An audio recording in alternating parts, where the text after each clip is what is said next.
Hey guys, how's it going?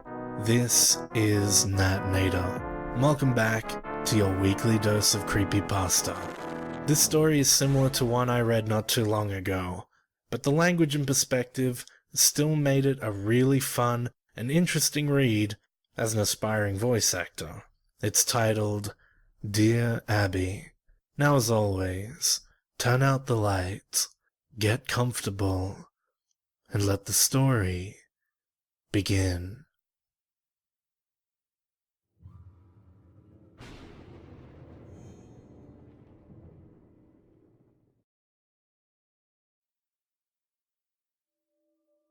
Dear Abby, we've never met before, so this may seem a bit odd, but I feel this is necessary. My name's Jay, for starters. I work the checkout line at the grocery store up on 67th Street. You know the one with the parking lot that's way too big for the store itself? Yeah, that one. I'm 24, fairly tall, and have a rather scraggly appearance. You probably wouldn't recognize me if I came up to talk to you. I don't have a very memorable face. I don't really know why I'm telling you all this, to be honest. But this isn't the point of me writing you. I was working late at night yesterday. It was a very average day for the most part. Nothing too exciting happened. But you'd be surprised how interesting this job can get at times. I'd been reading some book the guy that worked the counter the shift before me had left. It was some really crappy murder mystery, chock full of cliches. Incredibly boring if you ask me, but it's something to do, I guess. When you showed up, though, my whole night changed. I don't know exactly what it was about you that caught my attention at first, but as soon as I saw you, I got this odd feeling. A weird mix between excitement and terror. That's the best way I can describe it, at least. I saw you walk into my line and I quickly composed myself.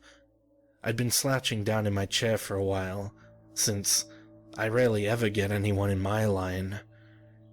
It was only when you got closer that I realized what about you had caught my attention.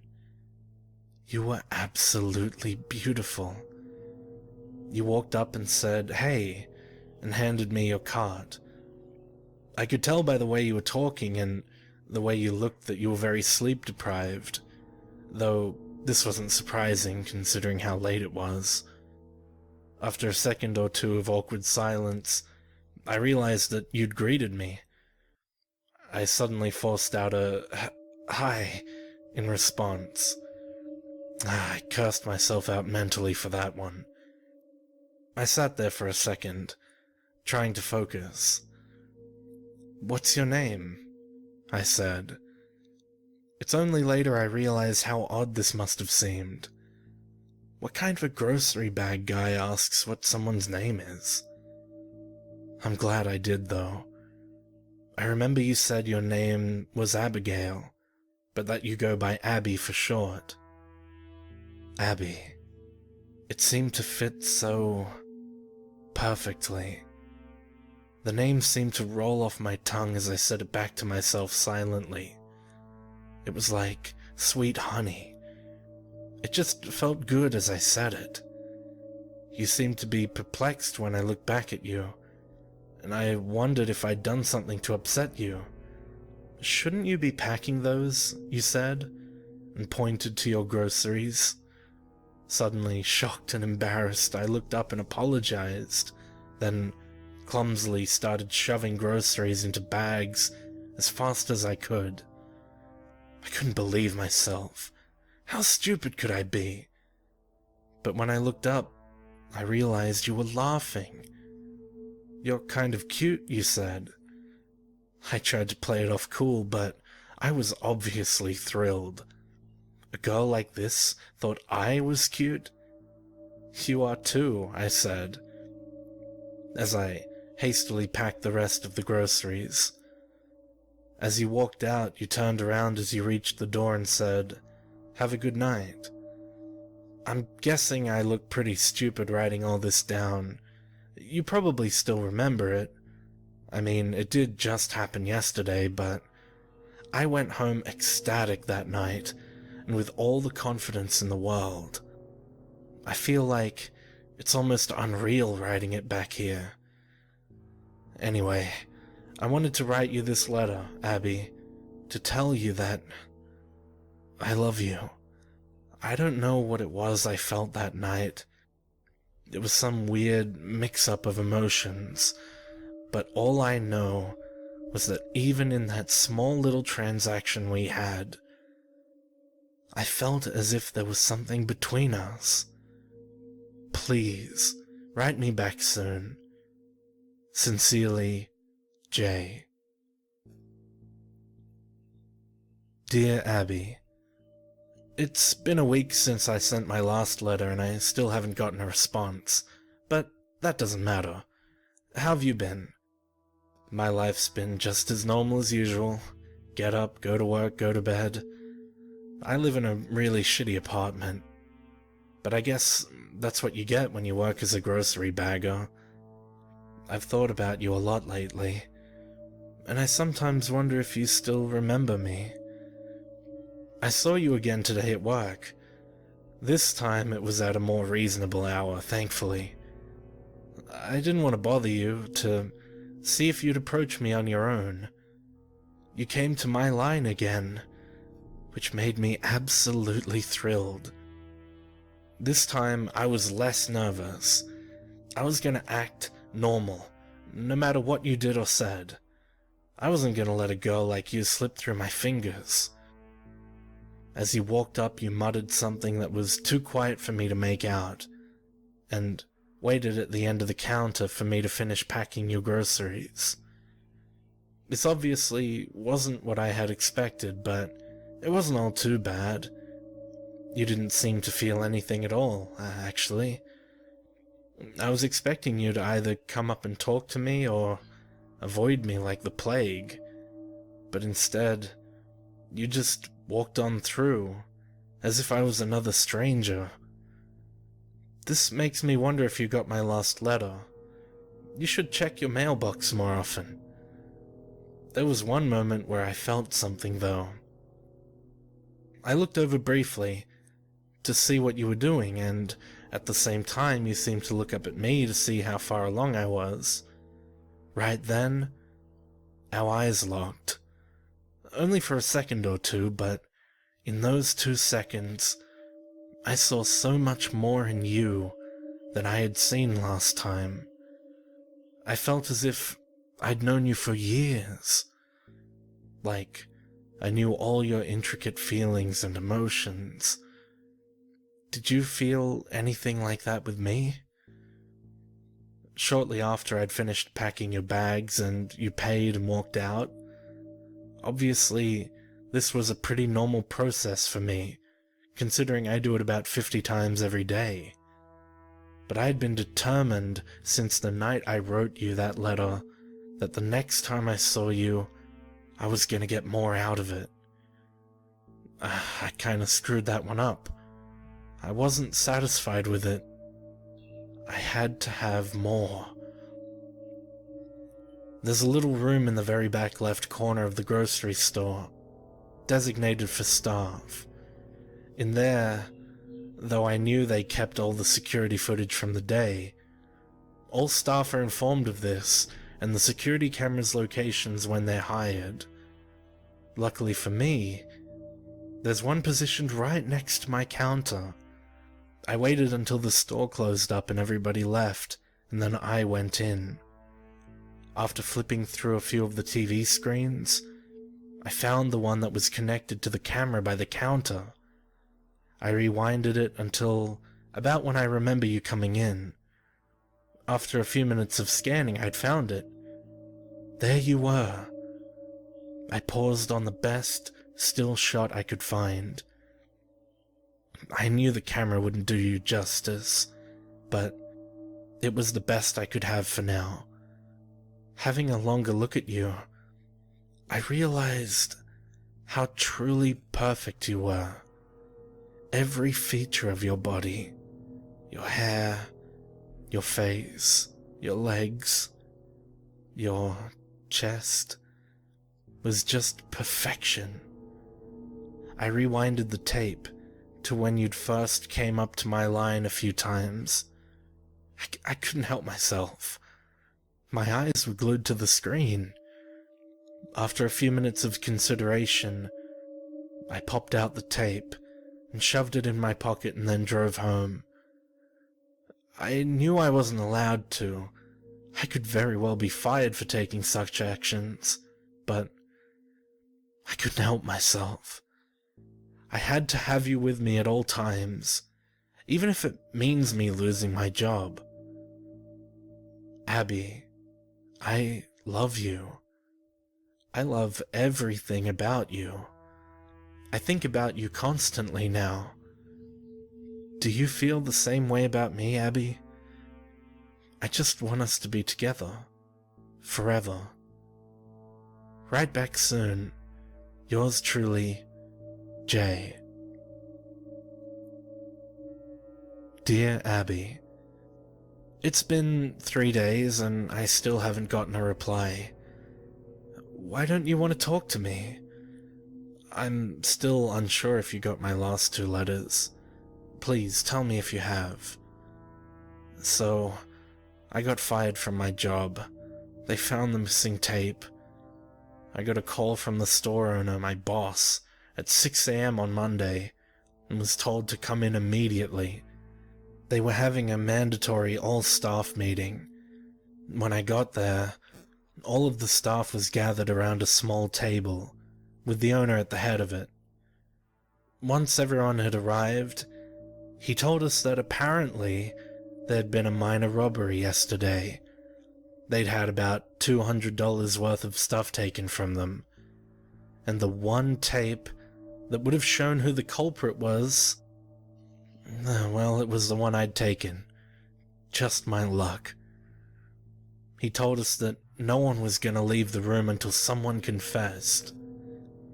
And after a few minutes, I finally gave in. I told him everything, about how I felt as if me and you had some kind of connection. After explaining the whole story, the entire room was staring wide-eyed at me.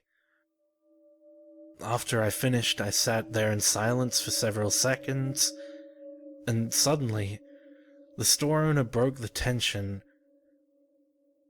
He said, "Jay, you're fired. Get out of here now, and don't come back."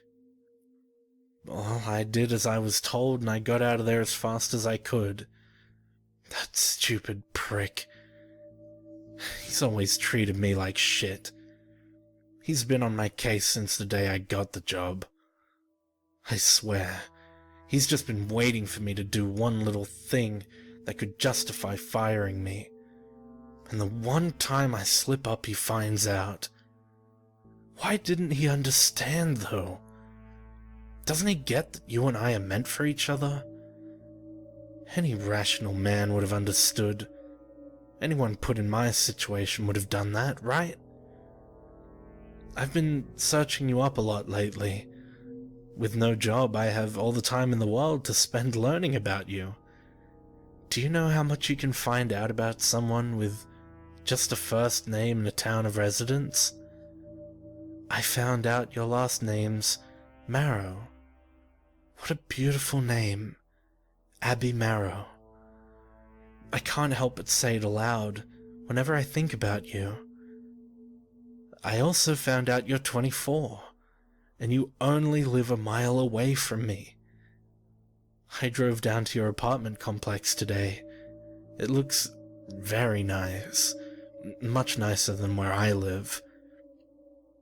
I asked to see you multiple times, but I was told that you weren't there every time. I felt more and more discouraged every time, but I was determined to see you again. After a few hours of asking, I decided to stay back in the parking lot for a while, waiting for you to come back. And after many hours of waiting, you did. It was late at night, around 10, I believe. I saw you pull up in your car and get out. I felt a sudden rush of warmth at seeing your face again. I know I have the security camera tape to look at, but it doesn't compare to seeing you in real life. I made sure to record it for later when I was at home, this time with a much higher quality camera. I wanted to capture as much detail as possible. I didn't know the next time I would see you, and the security tape wasn't enough for me. I asked the woman at the front desk multiple times what your room number was, but she refused to tell me. She thought I was some sort of creep. See, Abby? These people don't understand us. They don't understand what we feel for each other. I ended up waiting in the parking lot a little while longer until someone came out. After talking to him for a bit, he told me what your apartment number was. He didn't want to talk at first, but I made him. You'd be surprised what you can make people tell you when you're holding a knife to their chest. Oh, don't worry, I didn't hurt him too bad, but we can't have someone interfering with us. Don't you agree, Abby? I'm sick of all these people trying to keep us apart. I ended up watching you from the parking lot for a while. Once I found out your room number and how the rooms in this complex were organized, it wasn't hard to locate it. You should be more careful about shutting your blinds, you know? I was easily able to watch you from the parking lot. I can't get you out of my head anymore. Ever. All I do is watch that video I took of you over and over. Abby, I want to be with you forever. I want to wake up in the morning and see you next to me in bed. I cannot wait until the next time I see you again. Love, Jay. Dear Abby, I have some really exciting news, Abby. I'm moving in with you. Aren't you excited? We can spend hours and hours and hours together. Oh, it'll be just perfect. Let me explain. My job paid just enough so I could make rent and pay for food every week. Because of this, I had little to no money in savings, nowhere near enough to last a very long time. And when you take that money flow away, it doesn't take very much time until you have nothing left. I was able to get by for a few days, but, well, today I got evicted. This could actually be better than I had originally thought. I wouldn't be surprised if that guy that gave me a room number has been able to contact the police by now. This way, they won't be able to find me. And we get to spend all the time in the world together. Oh, it's perfect, isn't it? I made sure to bring all my tapes and photos I've taken with me, though. And my cameras, of course. You should really tell whoever's managing your apartment complex to get better staff. I was able to get by security easily. I went up to your room and knocked on your door, but I got no answer. So, oh well, I decided to get in by other means. After scanning the footage I took from last night, over a few times, I noticed that you have a ventilation shaft in the corner of your room. Not surprising, considering how hot it can get in the summer here. I figured there had to be some kind of maintenance hatch that I could get in through. Well, after a few minutes of looking around, I found a door at the end of your hall that seemed to be some kind of staff room, and luckily, there was a way into the vents there. I crawled through them until I got to your room. It was very cramped and hard to move around in, but I managed. When I got there, though, I felt a rush of success. I figured since the lights were out and I couldn't see you, that you weren't home. But I'm patient. I scanned every part of your room, trying to memorize all the intricate details. Oh, your scent overwhelmed me as I sat there. I'd caught it briefly during the 2 times I saw you at the store, but never this strong. Oh, it was mesmerizing. I couldn't quite place my finger on it, but it reminded me of something. It was almost like peaches. I sat there hunched for a few hours, though I've taught myself to be extremely patient. I can sit completely motionless for hours at a time, not moving a muscle. No one was going to notice me. Then, you finally got home. I felt a wide smile form on my face the second I heard the door open. There you were, my love. Of course, you took no notice to my presence. The light in your room seemed to be angled perfectly, so you couldn't see anything in the vent after the first few inches. Oh, I tried to contain my excitement, but I started breathing very heavily. I tried to cover it up as best I could, but it was hard. You suddenly looked right at the vent. I went completely silent. After a few seconds, though, you seemed to lose interest. This made me smile. This was the perfect spot. I could tell I had startled you, though. All throughout the night you were turning over in your sleep to look at the vent. People seem to have a sense for when they're being watched. It can send them into a complete panic. Don't try to fake it, Abby. I can tell when someone's awake. When someone's truly scared, sleep becomes impossible. Why are you so scared anyway? It's just me. Why would I scare you? You do love me, right? You know I love you. I'm looking forward to spending every day with you now, Abby. Write back if you can.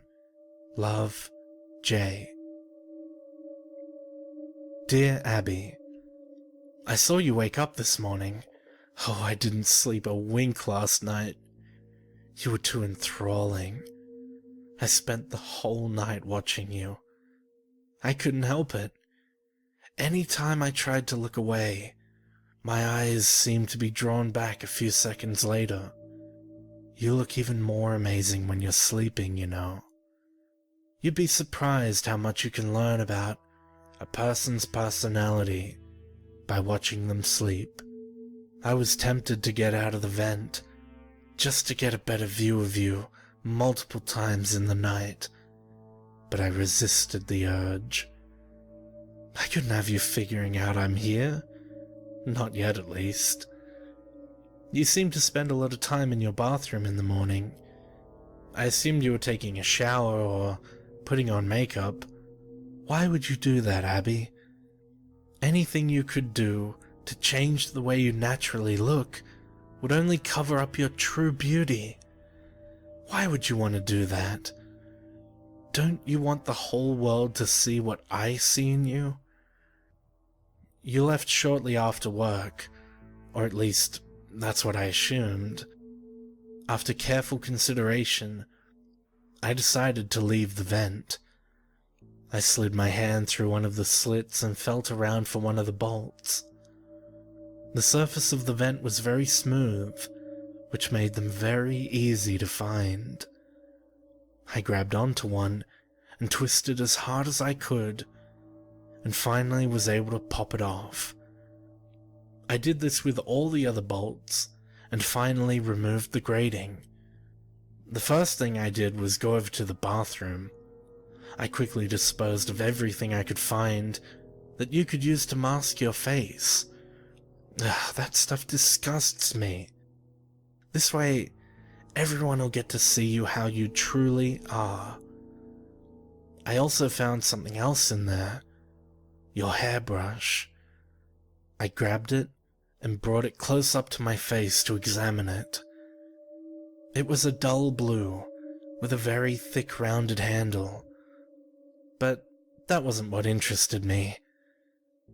The hairs. That's what made me so interested. I took a good few minutes to pull every one of them I could see out and line them up on your counter. I counted them. I'd gotten 59. Oh, this pleased me greatly. I quickly scooped them up and put them in my pocket. I spent the rest of the day going through your stuff to learn more about you. You know, your interests and such. I take it you're a big movie fan, Abby. I found your collection in the back of your closet. I have to say it was quite impressive. I found something else in there that made me mad. A picture of you with another man. It disgusted me, just looking at him, holding you like he owned you. I'm the only one that can have you, Abby. No one else. At about 8:30, I considered starting to get back into the vent, since that's usually about when you get back from work. But then, I had another idea. I looked at your bed. The blankets hung low enough to the floor that you couldn't see underneath the bed unless they were lifted up. Well, I first screwed the vent grating back on, and slowly slid under, with a smile on my face, and waited for you to get home. When you finally came in, you looked completely pale, and I noticed someone else came in behind you. They were talking to you about hearing noises coming from your room throughout the day. I mentally yelled at myself. I'd need to be more careful from now on. Going under the bed had been a good idea, though, since, obviously, your first thought was to check the vent. You thanked the person and they left. Finally, you and I were alone. I sat there in silence until you went to bed. It seemed to be an eternity before you did. I wanted to get a closer look at you tonight, and this was my chance. You got in bed and turned off the lights. I was cautious, though. I waited for hours to make sure you were asleep. And when I was sure you were, I slowly slid out from under the bed. And I saw you there. You looked absolutely stunning. Every curve of your body was perfect. Every little detail was beautiful. I was in awe just looking at you. I reached out my hand and I started to stroke your face. It was soft like silk. I felt myself starting to get hard. Your beauty was overwhelming. I slowly reached down and started to pleasure myself. I tried to control myself out of worry of waking you up, but I couldn't help it. I felt pure ecstasy. Everything about you was perfect. Suddenly, you seemed to turn and start to wake up. Horrified, I quickly slid back under the bed, trying to be as quiet as possible. A few seconds I saw you get out of bed and look around. I could sense your fear, even without looking at you. You should feel calm with me around you, Abby. I'll protect you, Abby. No one will ever touch you but me. I'd kill someone for you, Abby. I made sure to pay attention today. You didn't bring in my letter from yesterday, or any mail at all. You must just not check your mailbox. I'm gonna change that, though. I'm gonna leave this one on your desk tomorrow. Oh, I forgot to mention, I'm making something special for you. Check in your closet after you read this. Yours forever, Jay. Dear Abby, I spent more time today working on the surprise while you were at work. You're really gonna love it, Abby. I've put a lot of work into it, you know. I spent a few hours today putting the finishing touches on it, and I think it's finally ready for you to see. You got home at about 8:30 again, and saw the letter laying on your desk almost immediately. I started to smile as I saw you open it, waiting to see your reaction. It was really quite interesting watching your face. I could see all your different emotions and thoughts. You seemed to be confused at first, then shocked, then horrified. You started to shake violently, and I saw that you were starting to cry. Do you not like me, Abby? Why were you crying? Don't you love me? Don't you love me, Abby? Everything after that was a blur. You looked over to the closet while still sobbing. You seemed to be contemplating whether to open it or not. Instead, you ran past it and out the door. When you came back, you had all my letters in your hand and started going through them. At some point, you seemed to break down and curl up on the floor, tears still rolling down your face. I could tell you were desperately trying to say something, anything, but you were too paralyzed in fear. After about 10 minutes, I saw you look under the bed, in the vent, anywhere I could be.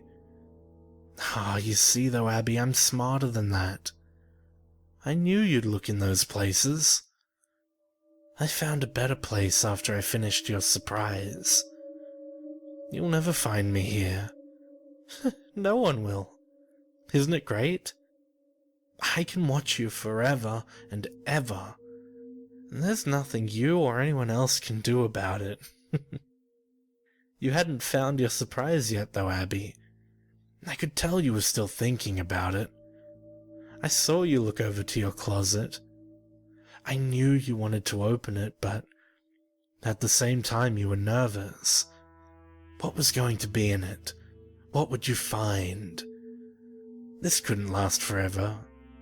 You and I both knew that. I watched you slowly walk over to your closet, fumbling with the handle, trying to get a firm grasp on it. Suddenly, you flung the doors open and saw it. It was a scrapbook of me and you. I saw you flipping through the pages. You seemed to be shocked. Do you not like it, Abby? I got pictures of you and I when you weren't looking. Pictures of you sleeping, pictures of you at your computer. I'd scattered the hairs I had collected throughout it, along with pictures of couples together. Of course, with our faces on them, though. I got that picture of you with the other guy and put it at the very back. Except, I didn't leave it like it normally was.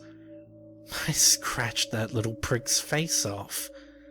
Oh, I hate him so much. If I knew who he was, I would hunt him down and make him suffer. Don't you get it, Abby? No one can have you but me. Me and you are meant for each other. No one else. I watched you sob for another 30 minutes, and then get up and run out of your apartment. Shortly after, you came back with multiple policemen. This shocked me. Did you not like the surprise, Abby? Why would you bring these people into our room? They'll never find me where I am, but if they did, it could ruin everything. All my work from the last few weeks would be for nothing. You wouldn't want that, right, Abby? I'm exhausted from today's work. And as much as I love you, I need sleep, Abby. Have a good night. I love you. Love, Jay. Dear Abby, do you see what you've done, Abby? Do you see what you've done? I woke up at 8 a.m. to see you frantically packing your bags. I was confused at first, but then I understood. You were leaving me. You don't love me. You don't love me. How could you do this to me, Abby? You were the only thing I wanted in life. I had nothing else to live for. But when I first met you, I saw a shimmer of hope. I thought that I'd finally have a reason to wake up in the morning and go on with my shitty life. You went and threw that away. How could you do this to me, Abby? A few seconds after you left your room, I got out of my hiding spot and followed behind you. I saw you throw your bags in the back and then get in your car and start it. I wasn't going to let you get away, though, Abby. I would never let that happen. I ran as fast as I could to your car and smashed out the window and dragged you out. Did you really think you could get away from me, Abby? I had to hit you over the head to knock you out. You were making too much noise. Someone else, someone that doesn't understand, could have seen and ruined everything. Oh, well, I had a plan for if you reacted like this. I drove out to the storage unit at the edge of town. I'd reserved a slot the day I decided to move in with you. I drove up and unlocked it. I grabbed you and carried you inside it with me. It had only been a few minutes, so you were still unconscious. I made sure to check through your pockets to make sure you didn't have your phone with you. I set you down at the very back of the small room, then I got in and lowered the door. I called the owner of the storage unit, told him that I had visited the lot the other day and forgotten to lock it, and asked him if he would mind locking it for me. Of course, he said yes, and I hung up. Then I threw the phone on the ground and stomped on it, to make sure that it'd never work again. Shortly later, I heard the owner come up and lock the door. About an hour later, I saw you start to get up. I first heard a very faint grunt, then I saw your legs start to move. Shortly after, you were fully awake. When you saw my face, you started to scream, which then subsided to a whine, and then to a whimper. And that's when you saw it. The one other thing in the room. My knife. Well, it was obvious why it was there. And after a second or two of realization, you jumped and grabbed it. I looked you dead in the eyes and said, Abby, I love you. And then I felt the searing pain of the knife being driven into my side. I felt it being pulled out and jabbed back in with great force. I could feel it go in each time, like a fire burning a hole through my chest. I fell to the floor, laughing while coughing up blood. I saw you back away, trembling, and sit back down in the corner. And now, as I sit here in a puddle of my own blood writing this, I wonder how you will go out. Will you use the knife to take your own life? Or will you let starvation take you? Either way, we'll be together in death, Abby. Together from the day I saw you till the day we both died, just as I wanted it. And as you sit there crying, I can tell you've come to this realization. Abby, This is all I ever wanted. And for that, I have to say thank you. Love, Jay.